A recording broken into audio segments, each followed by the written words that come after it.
Hey everyone, welcome to episode 19, where today I'm speaking with Jamie Pine. I used to go to school with Jamie, and since he's done a few amazing things. Firstly, he had a very successful career as a YouTuber. He's now set up and founded and is running a new company.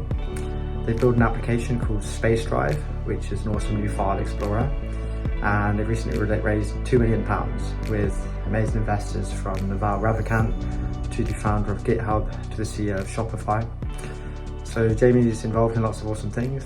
I hope you enjoy our conversation, and if you do, please hit subscribe.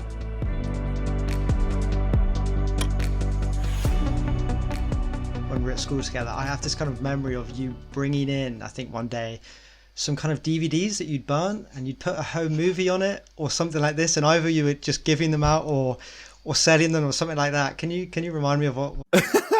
I'm so glad you brought that up. I used to do that a lot. I was very much into making movies, and I didn't just like making movies. I liked everything around the movie. Like, I wanted to make my own little short film with my friends and then take it on a press tour with printed DVDs and like sell it to people in school. And then they weren't that great. I remember one of them that I was walking around school selling was called Fatty Potter. And it was just my friend, guy called Josh, just dressed as Harry Potter, and I was Voldemort. And it was just so... and we were going around school selling that. And there were people that purchased it. Some people were like, I was like $5 or £5, and they were like, yeah, how's 50p? I was like, you know what? Sure, have it, 50p. There was no real value to it. I remember now. I definitely gave you £5. I bought one. Yeah, you probably, out of all the people, I bet you it was you probably that would have bought it off me. Well, I was a fan from the start, so thanks for repaying me with the podcast 10 years later. Kind of owed me it, I guess. Okay, so, but I mean, how did you, because, I remember getting these DVDs and stuff, but what do you remember what inspired you to start? Was that the first venture you kind of had doing that, or had you been doing it for a few years? Was that your first project? No, yeah. So, I mean, I'd been doing this long before I'd even joined the school. I had, I think it was must have been 9th birthday, or 10th birthday. I really wanted a mobile phone. It was like a Sony Ericsson with an orange button, and I was like begging my parents to get it. They didn't. They got me a digital camera instead, and I hated it at first. I was like, okay. I didn't hate it. I was just disappointed. Like, I'm like, oh man, I really wanted this phone. And so my friends from my it was year 7. It must have been year 7. Yeah, came over to my house, and we just started filming stuff. Was it year 7? I don't know. I was young.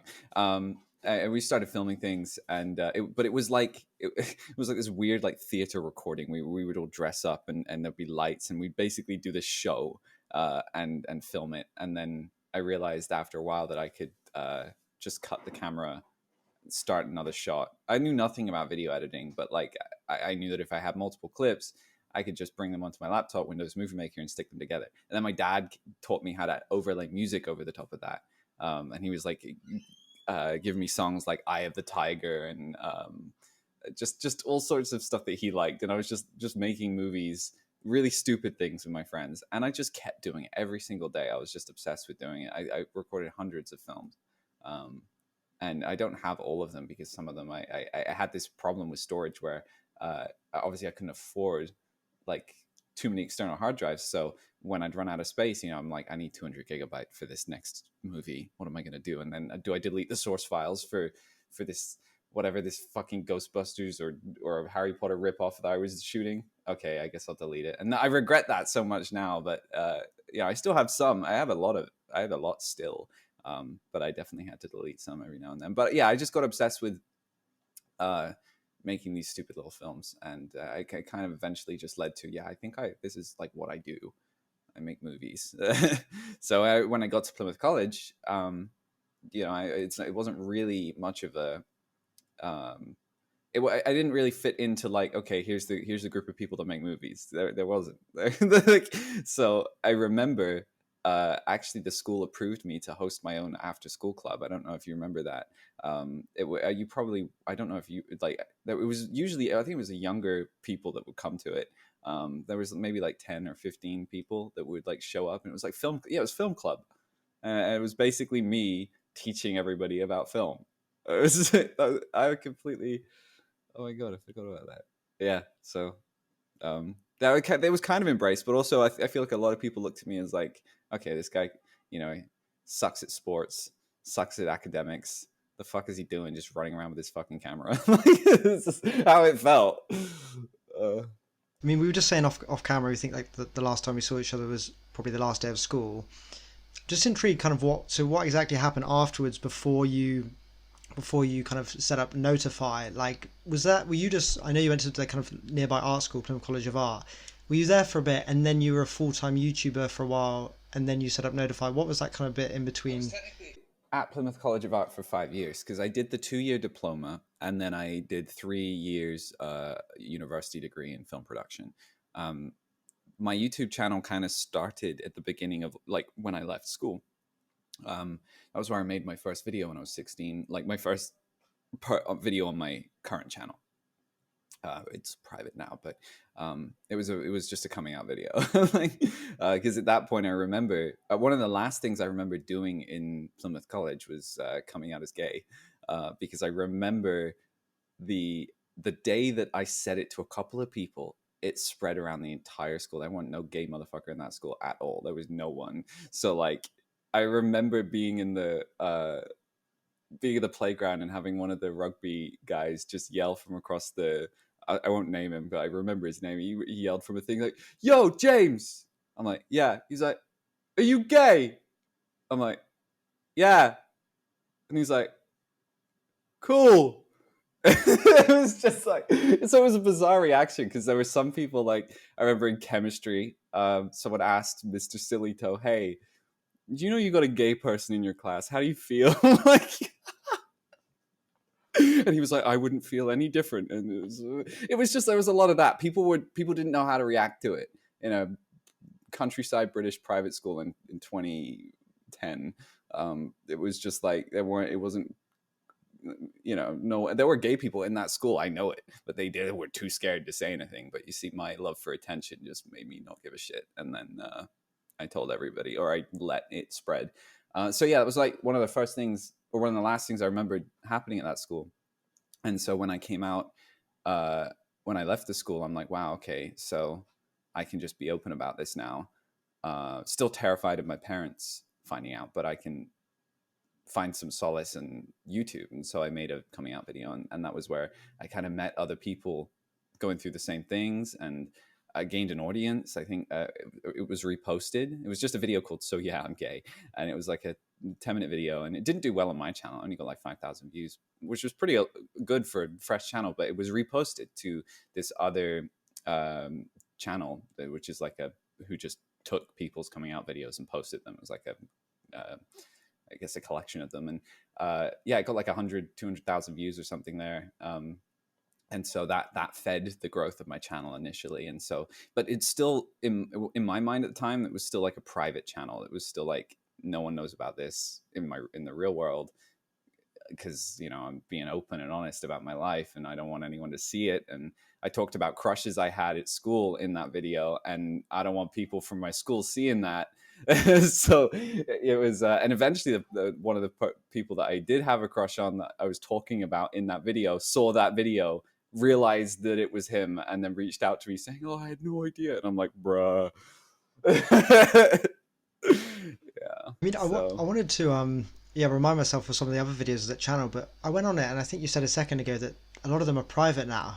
Is there's like 8 videos on your channel? How come not just that one, but all the rest are hidden at the moment? Yeah, I mean, I've never I'm not denying my past by removing these videos. The reason behind removing them for me is that it's just YouTube doesn't know how to prioritize what people find when they see me. And I've changed so much over the years, and my message and my audience is completely changed. Like, I'm a tech guy now. Like, I talk about technology, and that's what people want from me. They Google me, they're looking for what React libraries should I use. They're not looking for coming out video or vlogs or whatever. I don't want people to go through my back catalog and then get an idea of like, that is me, because I've changed so much.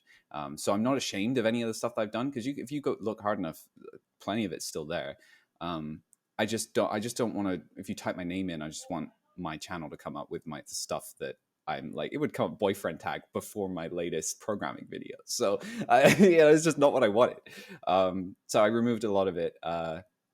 And I consider maybe making a playlist, because a lot of them are unlisted, so I can make a playlist if people really want to go back and have a look. But a lot of them are quite embarrassing, I feel, because when I came out, when I started making videos on YouTube, there was just no kind of guidelines of like, it was cringe. There was a lot of like, I feel like now creators are way more defined, because we've had time to iterate over what's like good to show on the internet and how a video should be structured, and there's like a format to a lot of vlogs and everything. Well, back then, I mean, it was cooler just to turn on the camera and just be yourself, no editing, no nothing, square video, just be cute gay guy or whatever. So I don't know, like that was what I was trying to fit into. There was no like but then of course I started to introduce more filmmaking techniques into my videos. People didn't really care too much. I mean, there was a couple of people that are like, oh, I love his shots and I love his cinematography and that, but I just didn't feel like I was wasting all this great cinematography efforts on my life. I hated vlogging, because I'm like, my life isn't interesting. Like I can make it seem interesting maybe if I do some interesting things, but inherently, like, who cares? Like I really want to make things, not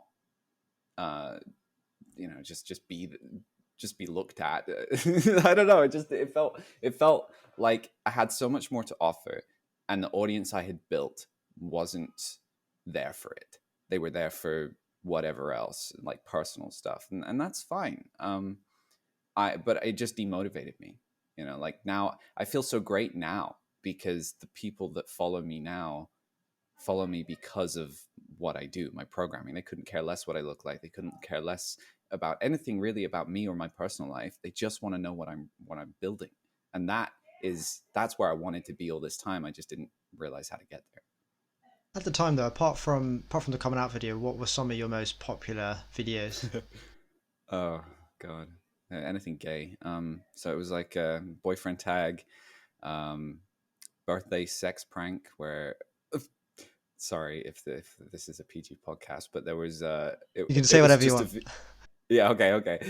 Yeah, it was just a stupid video where I had one of my friends come visit my ex, or my current boyfriend at the time, but he didn't know she was coming or something, and then we hid her, but he did know, but she didn't know that he did know, and we hid her in the closet to surprise him, but instead we had Mike pretend to come on to me and like make noises in the other room, like we just started having sex, and she's like in the cupboard and there's a GoPro in there. So that was my first attempt at a prank video. I thought that was hilarious. It was brilliant. Her face, but like it was a little like, I felt a bit weird putting something like that front and center on my channel, because I'm like, oh my God, my parents, my family, my friends, everyone's seeing this. This is horrible. So that's why like that was one of the first ones to go. Yeah, I don't know. My most popular videos were always things I hated that were popular.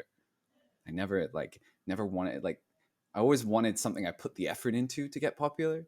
Because there's plenty of videos that I would spend weeks, months, even a year working on and perfecting, and then post, and then not get the kind of feedback that I wanted. And yet I could sit down in maybe an hour and talk about something and post it and close to 1 million views. I'm like, this is fucked. This is not fair. It's like YouTube is really, that's why it's a grueling process that I, unless you've really built up an audience in the right format that fits you, then you're really looking at that. You're coming to terms with having to, whatever video you make, you have to find a way to make it clickable, to make it gain attention. And often you're sacrificing some form of dignity to do so. If you want a surefire, like, yeah, this will go viral, or yeah, this will get views. And often I had sponsors to please too. So there was like, like Best Fiends coming in with the, the $700 flat rate. And then on top of that, like if the video does well, you get more. And so like, there's always this incentive to like push it. And yeah, I don't know. I didn't like it. not with that topic of content.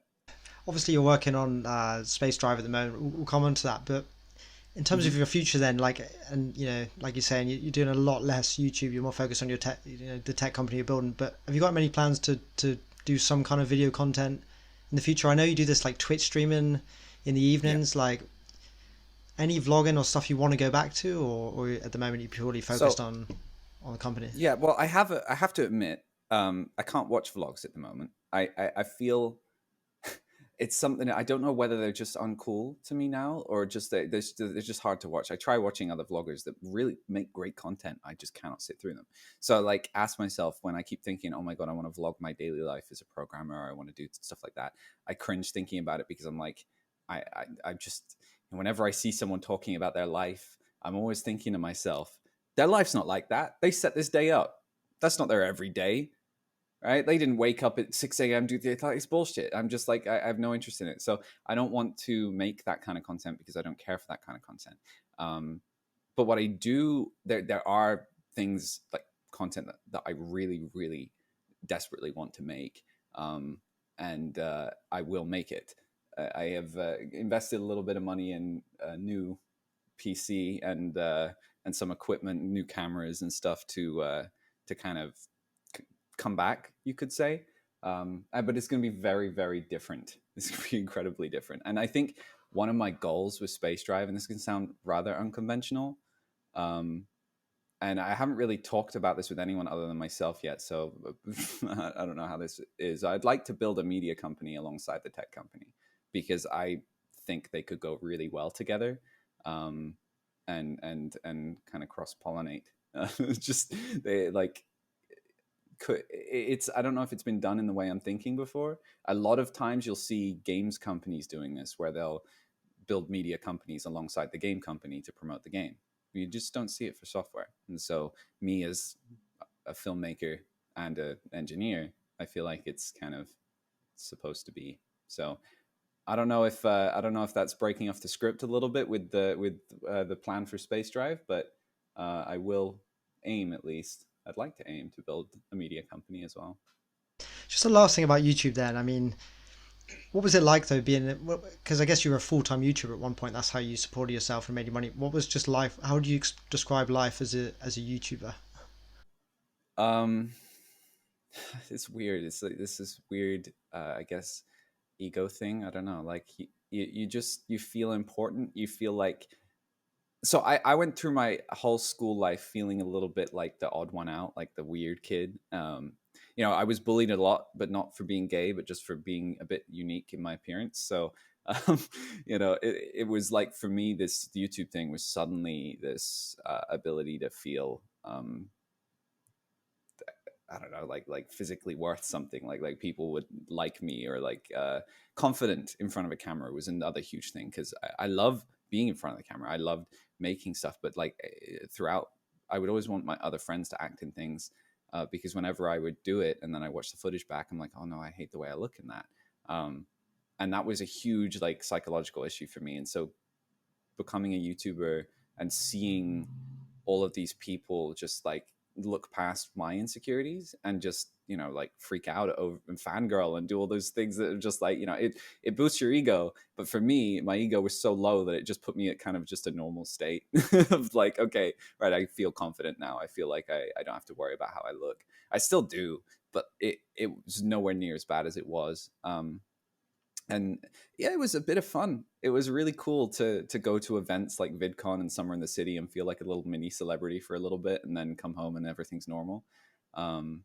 Because it got even weirder around the peak of my YouTube career, because I decided to do a Channel 4 TV show, and that was where things became very strange. Maybe I must have seen this. Yeah, I just can't It's believe I called can't Rich Kids remember. Go Shopping. Yeah. Oh, okay, of course. Yes, yeah. But I look back at it and I'm like, that is probably the cringiest of all things I've done. But it's hilarious, because that is probably one of the key moments in my career, because if I didn't do that, I wouldn't have got verified on Twitter. And if I didn't get verified on Twitter, I would never have met the person that bought the domain for Notify, would have never started Notify probably. Like I got a lot of things off the side of just even having a verified tick, which I would have only been able to have gotten had I done something in legit media And that TV show, as cringe as it was my ticket in that front. And I look back at that show and I'm like, it was crazy because that was where I felt going from YouTube celebrity for a moment of like nothing to like just for a brief like couple weeks like at real celebrity. I couldn't walk down the street in Plymouth without someone either throwing eggs at me or yelling at me, like, or just like wanting to take a photo. I had like people's parent, like old ladies stopping me in London. I went to London and old ladies would stop me on the street saying, I loved you on the telly. That's so great that you can make your own. And I was like, wow, this is crazy. This is insane. I had a lot of fun with that, but then, you know, you realize that, I don't know, it's like, it's the wrong kind of attention. It was just like, who cares? Like the whole TV show is like, I hate to say this, I get sued for this, but like, it wasn't necessarily entirely accurate. There was a lot of things that were either exaggerated or just outright embellished. You know, I remember, not going to lie, the narrator, I mean, you don't even need to be me to verify this, but the narrator basically just makes some numbers up throughout the show about me. And like, just like you could tell that he just like completely made that up because he contradicts himself later on in the show. So it's like, I don't know. It's frivolous Channel 4 entertainment, but I did it. So it is what it is. So you really were a bit of celebrity for a few weeks afterwards when you walked around the Felt city. great for a bit, but definitely not the kind of celebrity that you want to be. It was just fun experience, I would say. Like, I'm cool to have done it. Very, very weird walking around London with like a TV crew and having them come to Plymouth too. And like we went to the Ho. Like it just this whole Channel 4 TV crew, and like I saw friends there, and they were just filming me and shit, and it was just it was a fun experience. Like I happy I did it, but infinitely sad that for the rest of my life it's gonna be there. Yeah, it's That's a great story though. Okay, so let's move on a little bit. So let's talk about Notify. So that was kind of your first tech venture. Why don't we start off by just you telling me what and everyone who's listening what Notify was? Yeah, so I mean this transitions pretty well. I after all the YouTube stuff kind of died down, you know, all the hype from all that went away. I was kind of just thinking what to do next. I flew out to LA, spent a couple months there, met some new people. During this time, I was really thinking about just changing up my career, like to whatever. I was like, do I jump into music? Do I jump into visual effects?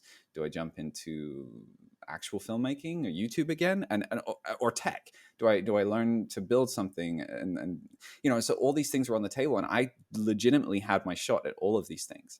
I made music. I did client visual effects work for music videos. I did this whole thing where I set like a car on fire that wasn't on fire, and spent like weeks working on that. There was what else did I do? I started this. I started working on this like concepts for this weird social network, actually called Space, not Spacedrive. It's just called Space. And I actually ended up even working with some other YouTubers. I did had this brief fling with Keemstar on a clothing brand called Flamingo. I'm sure he'll love to recite that one. I had this brief fling with Kwebbelkop building this tech crypto thing, which turned out to be a flop. And so there was just, I didn't know how to code very well. I could do HTML and CSS. So when it came to like making these concepts, I was like just researching. I was not a pro developer. I think that they kind of imagined that I was like a bit more of a pro developer by that point, but I was really just learning. And so there was a day where I'm streaming on Twitch and no one was watching. And I'm really sad because I'm like, I've got 150,000 subs on YouTube. Why can't they come here to Twitch just like that? Why don't I own my audience is the question I asked myself. And so I just thought, I literally said to myself, notifications you can trust. Because everyone's complaining about notifications. Everyone, these YouTubers, every fucking video, they're like, notifications aren't being delivered. This is tragic, guys. YouTube's getting in the way of my access to my fans. Like, this is my career on the line, and when are they ever going to fix this? And you know, I just figured that YouTube themselves as a company had been like, they never listen. They've always been like this. They'll do whatever the hell they want. They don't listen to the creators. And so it felt like someone needed to come forward and build something that helps them, that made it so it didn't matter whether YouTube listened or not. And that was Notify. And so I came up with a name on that first day, found the domain name, saw it was $39,000 for purchase, premium domain on GoDaddy. Couldn't afford that, of course, was broke. Still in debt from the whole YouTube thing, because bear in mind, even though I was on Rich Kids Go Shopping, I was not rich. I made a decent amount of money from merch sales and sponsorships, but my God, my ex would spend that. So like I didn't have much. I was actually left in debt by this point. So you've got, I didn't really have too many options. So I decided just to kind of ignore the debt and just jump on Twitch, start learning to code, and start building this idea Notify. And I went around telling all my YouTube friends, calling them up on Discord, pitching them the idea, and them saying, this is genius, this is incredible, go it. So they were gassing me up, which was like amazing, because I'm like, okay, I have the support now of all of my YouTube friends who collectively make up a good 5-10 million subs worth of people. So like I had decent amount of potential access to audience if I built this thing. So really, to me, it was a no-brainer. I just need to build it. That was the only variable. And so I streamed because my mom was telling me to get a job, started streaming on Twitch. People could donate while I was working and learning. And the first day I streamed, I had like 30 viewers.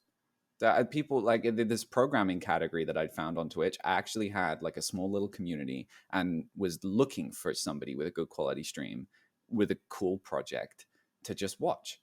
And I fit that perfectly. And so I gained viewers really quickly. I mean, not like, the thing is, the programming community there's a limit. You can't just keep growing. You grow to the point that I'm at and that I've been at for a while, and that's as much as you're going to grow on Twitch in that community, unless you use YouTube or TikTok to bring in viewers from the outside, which is what a lot of the bigger ones have done. But yeah, for me, I built up this Twitch audience, and from that, I built up an audience for Notify. I built up a community of developers working on Notify, and we just had this whole thing going, a big Discord server, 1,000, 2,000 people. My stream was doing well. I was making a good £2,000-3,000 a month from donations and I guess subs on Twitch, and so that was getting me by. And obviously Notify was like not making money, or not the team weren't getting paid, so everyone was just kind of volunteering their time. So a lot of the people that were working on it were quite inexperienced, were like fresh out of high school type beats. So we really were just like a noob team, just working for free in our spare time, just figuring it out. And obviously I was all in on it because I didn't have a job and Twitch was paying, so I was able to keep doing it. So I did it for a year. We got the domain name Notify Me from just a billionaire I made friends with on Twitter who bought me the domain name for free. I was like, what? It was just bizarre. You can't say who? But no, I mean, I don't know if I can say who, but I mean, people know because you work out, okay, how many billionaires is Jamie friends with? So it's just like, you can just narrow it down. I'll tell you off the recording. I'd love to know. It was a bizarre story. So yeah, I managed to get the domain Notify Me, so that was in my hands now.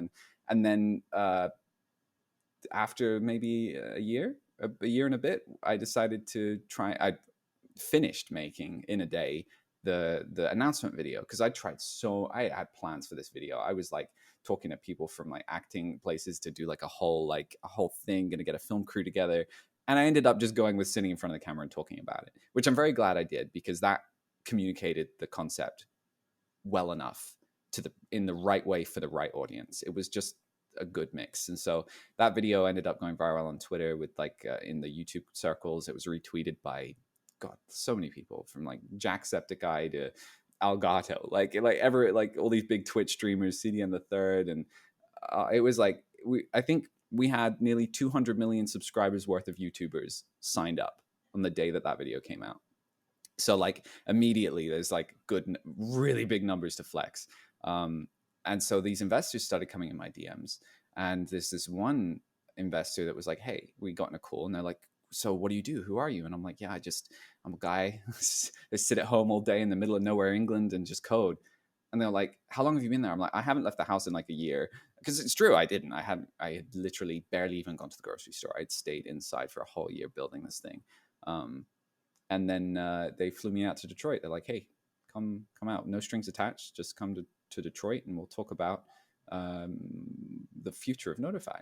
And so I get there, and it's super cool. It's like 100 Thieves offices, and there's like stuff about like honey on the wall because they'd invested in honey, and all the companies they'd invested in on a big whiteboard. And so like it was like a really cool experience. Detroit was lovely, unexpectedly. I remember when I got to Detroit, the the guys like, the border agents like, why are you here? I'm like, meeting someone on the internet, from the internet. And he's like, so let me get this straight. You're coming to Detroit to meet someone you just met on the internet? And I'm like, yeah. And he's like, good luck. He let me in. So yeah, but Detroit was actually lovely. Like I think the area that I was at, downtown Detroit's like really been renovated, and so it's a lot like it felt like New York.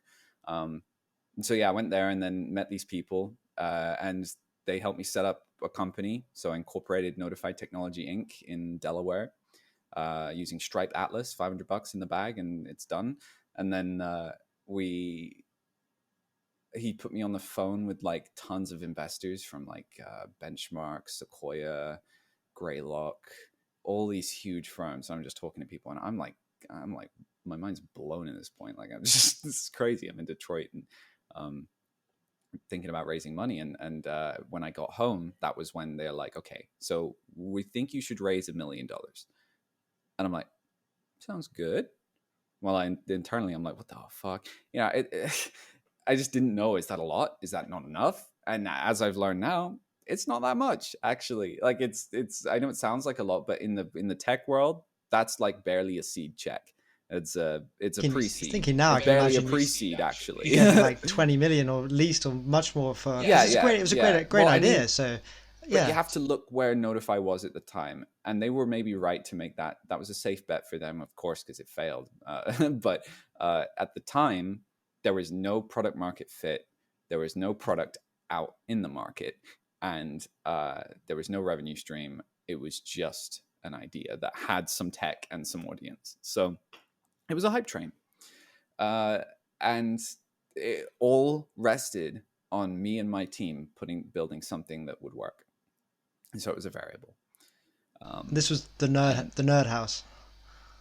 Well, yeah. So then we fast forward, get the $1 million, which I got to about 875 actually, and then got bored of fundraising because it was taking months. I had to talk to so many investors just to get one to cut a check, and there was only 5 investors. So realistically, I was wasting tons of time talking to tons of people that were never going to invest because they knew that this was a very, very difficult challenge. I was taking on YouTube, Twitch, Twitter, all of these big platforms and saying, hey, let me take one of your core functionalities away from you, your notifications and subscription streams, and let me do that on my side. And then your creators are going to promote this to their fans. Of course, it's going to annoy YouTube. It's going to get in the way. It's not even going to annoy YouTube as much as it's going to annoy the fans who, if they don't find an incentive to actually do that, there is no incentive to just use another app for notifications. So I had this huge struggle once we'd all flew out to New York and LA, where, we had this beta out, but I was finding that it wasn't fun. Investors were telling me it wasn't fun.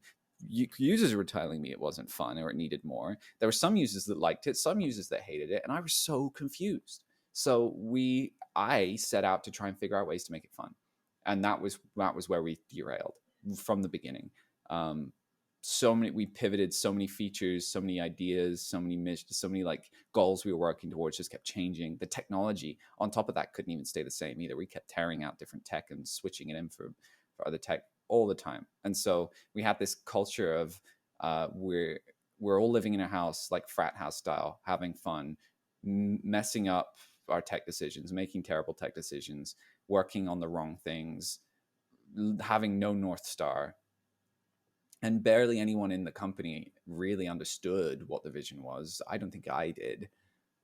And it got to a point where, where I realized I'm fighting an uphill battle that I just can't admit that is an uphill battle, that I just kind of gave up on it. I didn't give up on it. I stayed to the very end, but like internally, there was like a part of me that just knew it wasn't going to work. And that when anyone would say that it wasn't going to work, I'd get quite offended and quite upset because I knew it was true. I knew it was a very small chance I could make it work.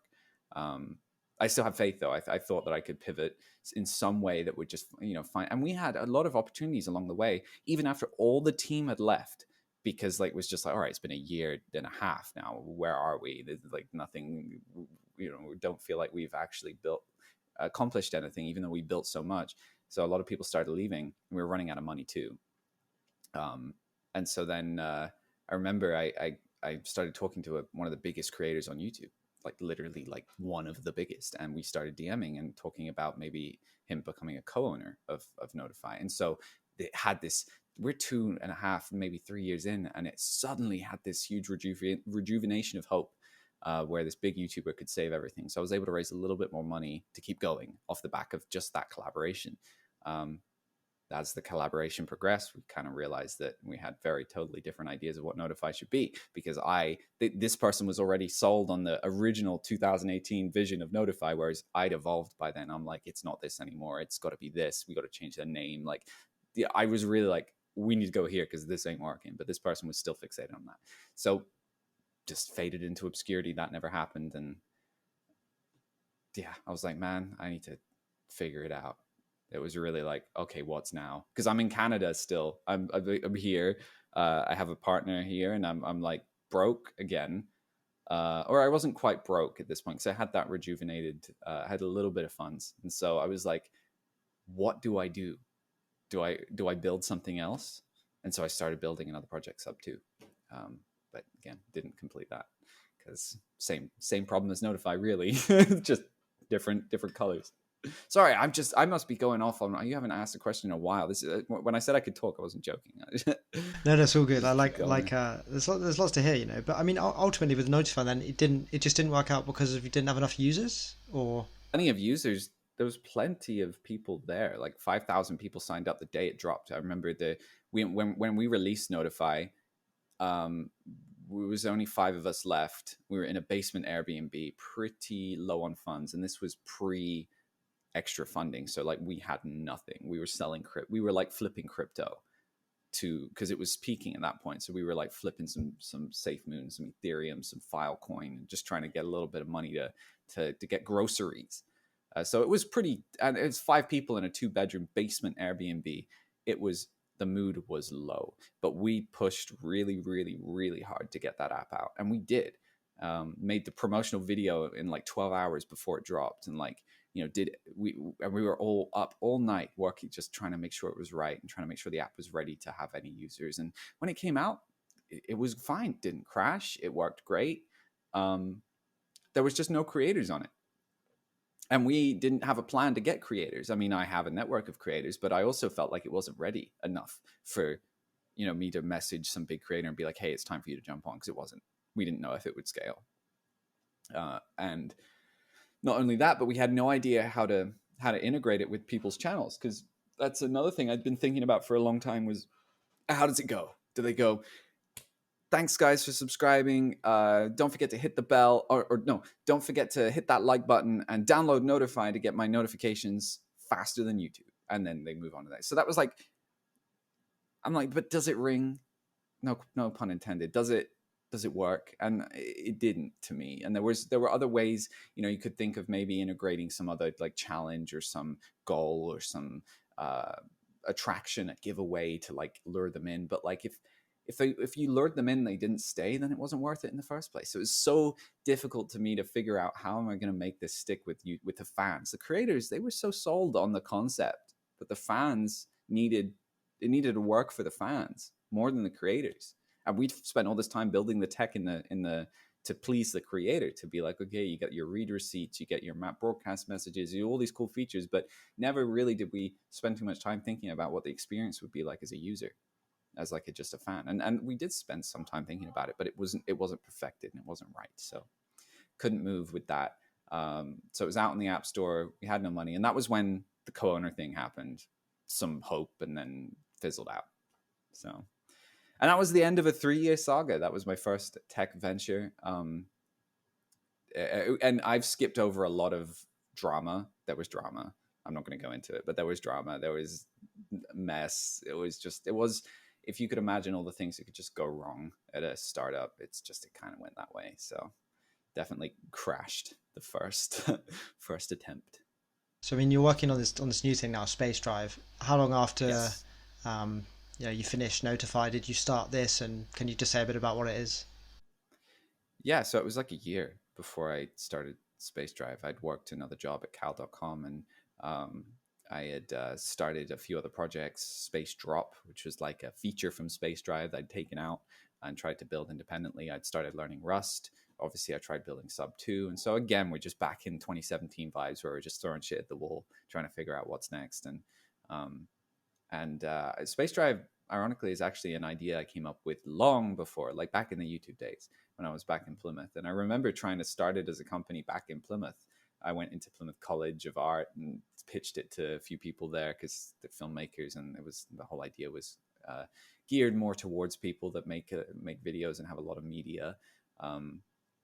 So I pitched it to them. They thought it was brilliant. But of course, I didn't know how to build it. I had no coding experience. And so it just kind of hit me after Notify that I'm like, well, this idea is still valid today. I still care about this idea a lot. And I know how to build it now. That's crazy. I think I'll build it. So I started the repo and started developing a prototyping, and we got to a point where I'm like, wow, this has potential. It was when I wrote the README, the on GitHub. It's just the README file that just explains everything that Spacedrive is. It was when I had that in the bag that I knew it was like, okay, I'm going to leave cal.com confidently and go into Spacedrive, because I just knew that there would be some. I didn't know for sure. I only had 2 months of living expenses, so it was really a huge risk. But I just went with it. And then the repo, when I open sourced it the day, it was just random. I was just on Twitch. I'm like, you know what? I'm trying to hide what I'm working on, even though I'm showing it. Like, I'm like hiding that. I changed the name to just Drive and like just be, yeah, it's some file thing. And, like just, I didn't want to give it away. But then I just gave in. I'm like, you know what? Fuck it. It's called Spacedrive. I'm going to hit public on GitHub, open source.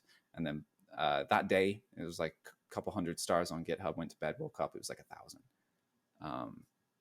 And didn't know things. I didn't tweet it. It was just GitHub on its own has its own viral mechanism that sent it to the top of trending, and it grew to 5,000 stars in a couple of days. And so again, you have this thing like Notify, where project doesn't launch but is announced or shown and gains traction. So I'm excited but worried, because I'm thinking this is playing out just like Notify. But there's a big difference in my opinion, and that is that A, I have more experience, and B, it's open source, so people can actually see that there's progress going in the direction that it should be. We actually have like a detailed roadmap of where we're going, feature by feature, date by date. So like it's very different to Notify. There's a very clear vision, and there's no arguing with what the product is. Like, we know what it is. So that, I think, is such a core foundation to have that we didn't have at Notify. And so I feel so much more confident about Spacedrive because of that. Now, that's not to say that it couldn't fail for some other reason, but we don't like to think about that, of course. If someone doesn't know what Spacedrive is, how would you kind of simply explain what it is? So I would say it's a cross-platform file manager. I mean, if you just forget the cool tech behind it, it's like Finder or Windows Explorer. The key difference is it networks together with all of your devices. So all of the files and media that app installation has access to, all of them do. So they're pooled together into one file system that is kind of like this big virtual index of all of your files. And we analyze every single file, like as deep as you can go. We generate a checksum that verifies the contents of that file. We extract if it's an image or video. We make thumb strip, extract primary colors, all the metadata, the geotag, everything that you can get from that file, we take and put into a database. And that database is synchronized between every device. So from any perspective at any time, even if I have a hard drive, I plug it in and then unplug it, I can still look at what's on that hard drive, browse it, even see smaller resolution copies of the photos and videos on that drive, and move them to another computer, even though the drive's not plugged in. When it is plugged in, Spacedrive will kick in and put the files where they need to go. So it's like this almost asynchronous file management experience where, the minute Spacedrive has seen a file, you can organize it, categorize it, do something with it. And then that, if suddenly I plug the drive into a different computer running my Spacedrive library, and I've said, okay, this file should be moved here, compressed or encrypted or whatever, that device will take care of it because it's in the queue of things to do. So it's like, it's taking a file manager and adding tons of extra tech on top of it, completely free, open source, and cross-platform. So, and we're striving, of course, to make the UI as modern and as just easy to use as humanly possible. Because it's a lot of people think it's quite a techie concept. It is. Under the hood, it's very techie. The whole idea is that it shouldn't be. It should be good enough to replace Apple Photos for your grandma. It should be good enough to be a media library manager for an independent filmmaker. It's kind of got to tick all those boxes. And so that's all coming with the way that the app is designed. And I hope that by making it free and open source, we can gain the trust of people by knowing that it's open source. We can do security audits and have everyone really confident that the app does exactly what it says it's going to do. And on top of that, we can it has longevity. So people can have faith in switching to it and saying, okay, I'm going to use this now to manage my files, and not know that it's going to disappear because they can't afford it 1 month, or it's going to disappear because the company went under. The beauty of an open source product like this is that you have this kind of guarantee that it's going to be around. Even if I disappear, if the company disappears, that software still exists. Anyone can maintain it.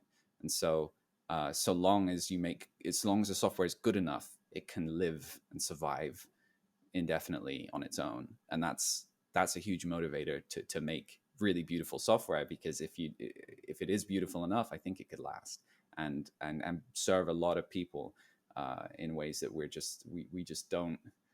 The ecosystem for Windows and Mac and clouds and the way everything works with file management today seems just so, it's like a lasagna of layers that just that never really quite fit together. Everyone has their own interests. Windows with OneDrive, Apple with iCloud. Everyone's pulling you in different directions to do different things with your data. And in reality, that your data is your data. You need the tools that they have in their clouds. You need them out of the cloud. Your files could be in any cloud, but you need the same tools to work with them, the same interface to access them, the same method to share them across all different operating systems. I think that is where it suddenly becomes super powerful to deal with your digital life. And I think a lot of the file manager hasn't seen any innovation in so many years. It's still it's still the same. It's like, all we've done is tack on the concept of a cloud where things can sync to the cloud and replicate onto other devices. Great, but that's really not convenient enough. Like I don't want to have to put a file that's 100 gigabyte recording somewhere in the cloud or on another device just to gain the tools that device gives me access to. So the whole idea with Spacedrive is just bring all of those tools out of the cloud, put it in free, open source, decentralized software that does not require any ecosystem lock-in or paywall to get these very basic core features. So yeah, I mean that's the vision, really. That's awesome. Yeah, it sounds a great idea. One little thing I wanted to ask about was some of the investors that I've seen. You guys have got some pretty cool people. So for my birthday last year, a good friend of mine bought me a book called the Almanac of Naval, Ravikant. Oh yeah. And I've seen this guy Naval on a couple of podcasts and heard him. This guy's just bank of wisdom. He's a pretty awesome guy, and he's one of the investors in Spacedrive, right? Yeah, it blew my mind especially because at the time I didn't know who he was, which I feel really bad about, because actually I love his content. I listened to the Joe Rogan thing. I've listened to tons of his podcasts, and my guy is just like full of wisdom. And I haven't actually spoken to him yet. But I've spoken to most of the investors, but apparently Naval's hard to get hold of. But he does make these investments alongside people like JJ and we got the Shopify CEO and GitHub co-founder, and so having those guys in as well is a lot of conviction. So yeah, it's really, really awesome to have him supporting, especially at such a large allocation of our round. So it's yeah, I became a fan after the fact, but I am indeed a fan now. Very just crazy. Still blows my mind to really think about all of those investors that came in on that round. It's really the work of JJ, not me. That's not my network. Who's So that? You say J? It's the work of JJ. Who's that? JJ's OSS Capital. He's our lead investor. So he's the guy that reached out to me. I mean, every time that, I mean, this is just my experience both times, and this usually goes for a lot of startups, is you find one guy, you get your lead investor, and that's where it all starts. You know, you don't have to build up a network of investors to get to raise a round. You have to find one investor convicted enough to lead your round, and if that happens, then they have a whole network of investors they bring in. With Notify, yeah, it was networked. They introduced me to all the Silicon Valley guys, but like not most of them just didn't want to be part of it. Whereas with Spacedrive, I had 25 meetings and 20 of them invested. So it seemed like everybody that I spoke to was convicted about it, which was just and it only took a week and a half to 2 weeks to fully close the round. Notify took 2 months. So yeah, just by comparison. I was wondering how you know how Naval invested if you hadn't even spoke to him, but he just has then connections with JJ. Does he? That guy brings everyone in, and that's kind of how it works. Yeah, it's like you usually have a meeting with them, and that's where like they decide whether they already have a lot of conviction prior just by the fact that JJ's already in on the round. And there's already a valuation, there's already an offer, there's already an opportunity for them to just say, yeah, I'm into. So it really is just a case of just going around, like, are you in, are you in, are you in? And the more people that are already in, the more likely they are going to join and come in. So once you've got this ball rolling, it snowballs. And that's usually how it goes with a lot of rounds. Like even up to the big $100-200 million raise, Series B and Series C rounds that big companies do. Like a lot of the time, as long as they've got a lead investor to lead the way, the other investors will just come on by proxy of that. So in terms of like plans for the future, I mean, it may be the case that you're just kind of thinking solely about Spacedrive at the moment, or you know, if you kind of think maybe 10 years or so from now, are there other things you think, well, I hope I'd be involved in this at one point? What are you kind of thinking is the kind of plan from now? Oh, a good question. There's a lot of things I want to do. Spacedrive is obviously at the top of that list. Having a successful tech company, I think, would be the sole opportunity to do all the other things I want to do in my life. So it's that is my primary focus. But I think I would like to get into animation and film again, because I'm hugely passionate about that, and that's why the media company concept is something I'd like to explore. But yeah, so I probably gonna do a lot of weird and wacky things along the way. But yeah, just I'm one of those people that's just interested in so many different things, so it's very difficult for me to not want to get into music, into film, into even acting and special effects, and this I love doing all these things. And so if Spacedrive can give me that opportunity to kind of creatively express myself in ways that hopefully can benefit the company, then yeah, that's where the whole media company idea comes from. And so, yeah, I see Spacedrive as a long-term thing for that reason, that I think it is, if it gives me an opportunity to create technology, to create media, and just to kind of cultivate an audience of people that really care about this vision in whatever way I can, then that's like long-term satisfaction for me, I think. And if whatever happens to Spacedrive when it comes to thinking about what I would do in the future, if Spacedrive isn't a thing or it gets sold or dies or whatever, I'll just do something else. Even though Spacedrive feels like my golden gun idea that I've had for the longest time, I think of it that way. The likelihood is I'll just build something else. So I'll always be building. That's cool. I mean, apologies because I said I'd kind of come back to this media company. Do you want to say a little bit more about thoughts there? Yeah, well, I mean, it's really just an idea right now. It's not well, so my thesis behind that is I'm going to start things off by creating a style and creating a one-man media company. I'm very much in a lot of with Notify, I made all the promotional material, and I think that some people would say just delegate this time and hire somebody to do it, and I think that it wouldn't be what I want it to be if I hired someone to do. I can hire people to help me, but I want the creative control. I want to make something that gets the message across. And I will work with people this time to do so. But I think that a lot of those tools I have now here in my little mini office studio stream room. And I think with these tools, I'll be able to do some pretty crazy things. And you'll have to wait to see what I do with that. But yeah, we'll see.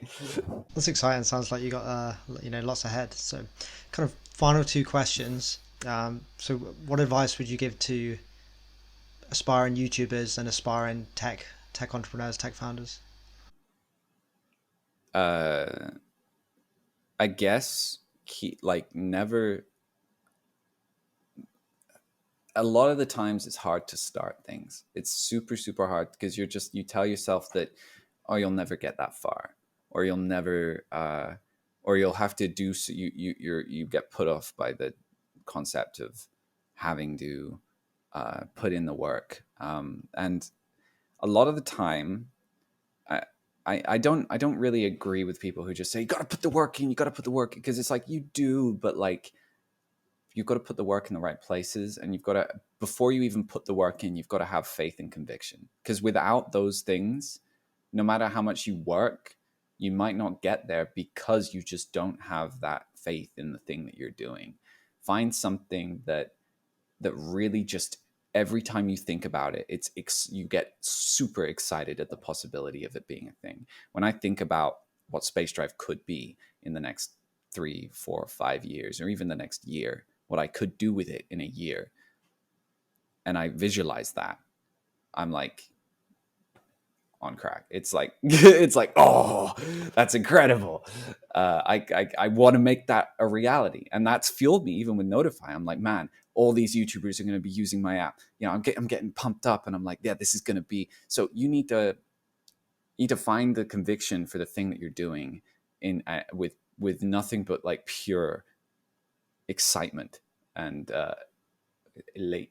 I don't know. I'm trying to come up with the word, but you just have to be super passionate about it. And I think for me, no matter how hard I work, there are times where I don't work that hard. There are times where I just have no motivation. I'm just a lazy sack of shit. And there are times where I'm just like absolutely insane, like this last week where I streamed for 129 hours. Like, wow, that's a lot. Yeah, it's unpredictable, but that doesn't mean that I won't be able to make it, because I have that conviction. And when I do jump in and do I make up for the time that I am like not able to. So yeah, I think that giving up is also a thing. People like, don't give up. I say give up when it's right. Really evaluate, am I wasting my time here? And I never really put things to bed. If there came a time where Notify would make sense again, I could bring it back to life, probably as sub.2 or something. So it's like I'm never really like completely done with something like Spacedrive. I was never done with that. When it didn't work out the first, the second, or the third time, I told myself I was going to build it. But it worked out the fourth time because I had the right tools and it was the right time.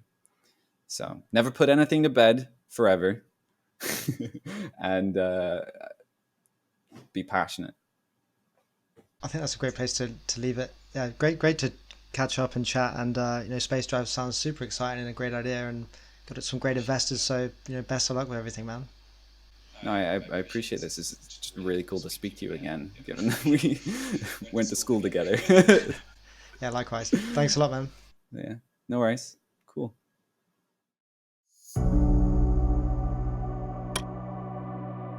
I hope you enjoyed this conversation. If you enjoyed the Human Podcast, please consider subscribing. I hope to see you soon.